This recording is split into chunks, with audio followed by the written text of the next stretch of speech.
Yo, yo, yo, it's your boy Casual Rail with the Silent A podcast, and we're back with another one.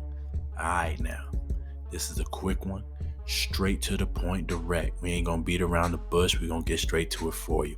Tomorrow afternoon is gonna be Women's History in Boxing. It's gonna be a big event to us, biggest of this century, probably the biggest of all time. You're gonna see Claressa Shields versus Savannah Marshall. That is going to display the greatest woman in boxing history of all time fighting. That will be Claressa Shields. She's too much. Her boxing pedigree is top-notch, peer, and she challenges herself at all times. There hasn't been a woman in that ring professionally that's been able to really stay truly competitive with her. Yes, competitive at times in the fight, but overall, she's been doing them like Floyd did. A lot of fighters, they get off and get your hits in. It's boxing. You're going to get hit, man. You didn't walk in the ring to not get hit. She's been put down once, you know what I'm saying? But she got back up and won those rounds back to back and showed where her talent is far above her competitors. And these aren't just average competitors. These are the top in her weight classes as she kept moving up. These are the top in her era, and she's been dogging them. No one's been close, except for the Savannah Marshall here, who is strong. Both have 12 fights professionally. Savannah has 10 knockouts out of her 12 versus Claressa has 2 knockouts out of her 12. So it's obvious where the power is. Savannah is also naturally the bigger fighter as Claressa is moving up for this fight. But the talent, the skill set, the boxing skill set, it's obvious Claressa has it. There's still no one weight size, whatever, power, whatever, that can match her skills. And she obviously has a chin because she's been put down earlier in her career by Gabriella. And easily bounced back up and displayed true boxing pedigree and true boxing talent. And she's a GOAT for that reason. The challenges. She's showing the men boxers what you're supposed to do in boxing. This is a fight game. It's something that the men's sport lost its path somewhere in the mid to early 2000s, where they stopped challenging themselves and it all came about the money. Don't get me wrong, the money is important because after the fight game is over, you need to be set up as a fighter and as a boxer. But I think they forgot a lot of them fighters got to at least the big fighters got to the financial status by taking on those challenges and showing that they are the best in their era, which gets people excited, get the casuals back in the game who are going to pay to go to these fight events, pay for the pay-per-views, and actually see you challenge yourself and show why you're the greatest of your era at your time. Just like it used to be in Muhammad Ali days when you came up with the Holyfields and the Tysons and the Lennox Lewises. That's what it was about in men's boxing and men's sports, especially boxing, was challenging yourselves. And Claressa is showing the top champions in the men's division as a female, as a woman, this is how a competitor is supposed to be, because she's been doing that, taking on the big challenges, backing down from nobody, especially this challenge here against Savannah Marshall. This is a big challenge. This is a girl that beat her in the amateurs. Now she's taking her on in the professional ranks. They're both undefeated in professionals, and the girl is naturally bigger, stronger. But Claressa believes and knows in her skill set enough to challenge it in this aspect that she knows she can beat this girl.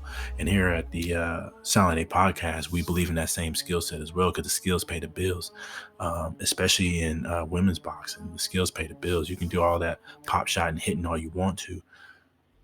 Points add up, pop shots add up, the jab, the right hook, landing it in the right place, the mind games that's going to be played in there, the movements, the defense. That's what's going to win this particular fight, when it comes down to the greats, yeah, you can beat the average Joe with just straight power, but when it comes down to skill set, and you ask Tyson Fury and Deontay Wilder, it came down to skill set that made those wins. It was hard. It was hard fight. And it went back and forth, but at the end of the day, skills pay the bills. And that's what's going to happen here with the Claressa Shields versus Savannah Marshall. Skills going to pay the bills. I know a lot of people are betting against Claressa in this fight because they believe this is too much of a task. Savannah's too big, too powerful. And there is that old saying of a good big man will always beat the smaller, great man. In this case, the bigger woman will always beat the smaller, great woman. And there's some truth to that. It's weight classes for a reason, and there's size and power for a reason as far as moving up and down. But in this case, we believe, and we're putting our money on, putting our bets towards Claressa Shields, unanimous decision. However, we know she's going to be in the UK, so expect a split decision, if not a shaky draw. So we're going to put a little bit of back end money on that, put a little back end money on the draw. But split decision officially, but it should be unanimous for Claressa Shields over there in the UK against her. Again, that's our take. That's what we gonna do. We're not your advisors here, so that's your first warning. This is just how we feel the fight's gonna go. You let us know what you think about the Claressa Shields and Savannah Marshall fight, but we believe the greatest woman in boxing of all time will put on a master class over in the UK, which is another aspect of this fight, and showing what true competitors do, what true fighters do, what true champions do. World champions, you're the champion of the world, so you can travel across the world, defend your belt, and challenge for other belts. Men's boxing could take a cue from that. Errol Spence, Terrence Crawford, Gervonta Davis. The list goes on.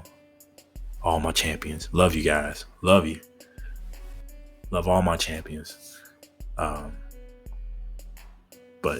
you can travel. You can go to other backyards. You can take on those big challenges. The money's going to come with the fights and with the challenges. And Clarissa's showing everybody that. Again, Claressa should be unanimous decision. We'll say it's going to be split. A little back end on the draw.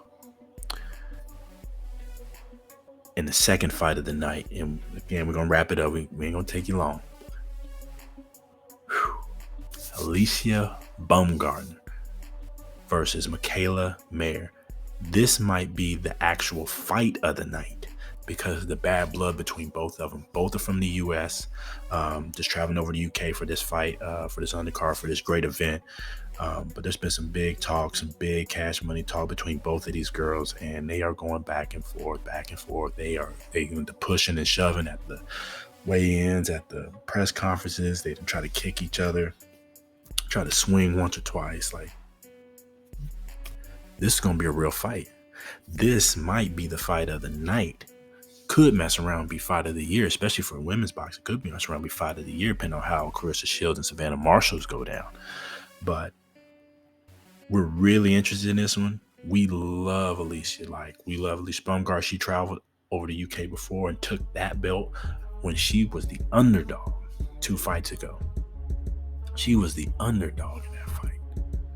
Went over there and knocked that girl out. Put hands on her. And then defended her belt recently, and now she's taking on this big challenge against Mikaela Mayer. Mikaela's undefeated. Also, same story as Claressa. This girl is also, that Alicia's fighting Mikaela, heavy-handed, power. But in this case, so is Alycia. So this is going to be a dog fight. We're going to do the opposite of what we did for Claressa and Savannah. Alycia versus Mikaela Mayer is going to get stoppage. Between round 7 and 10. Stoppage. And we're going for Alycia on this one. I think Alycia will wear her down towards the end. She's got that dog in her, got that fight. But she can't mess around because Mikaela, Alycia been talking some. She's been talking, man. And I hope she ain't talked herself into something, of course, getting the fight hype, getting it all going, but stir something up Mikaela and talked herself into something about she getting her ass whooped. Because she could get her ass whooped by Mikaela. And no qualms against, like, they're both great fighters. I hope Alycia pulls it out. I think she will. I think she's going to bring it straight to her, but we'll see. We shall see. So, again, we're backing Alycia on that. Round 7 to 10 stoppage, late. So that's late stoppage for this championship fight. So, with that said, great day for women's boxing tomorrow. We can't wait. Tune in live with us. We're going to go live for that tomorrow, midday, around 2 p.m., 3 p.m. Get the event. It's an ESPN event. So, tune in with us. If you don't want to watch it on there, we're going to go blow by blow, hit by hit, all the action. We're going to let you know. This is great. Women's boxing is on the rise. It's at the forefront. It's showing everybody, all the competitors, all the fighters, this is how you do it. Hopefully it's a great event. It should be. It's going to be over in the UK, and the UK fans and UK atmosphere is always amazing. So tune in live with us. It's your boy, Casual Real. You already know the casuals are taking over. It's the Silent A podcast. Stay tuned. Hit that like button. Subscribe. Join our family. Join our movement. Till next time.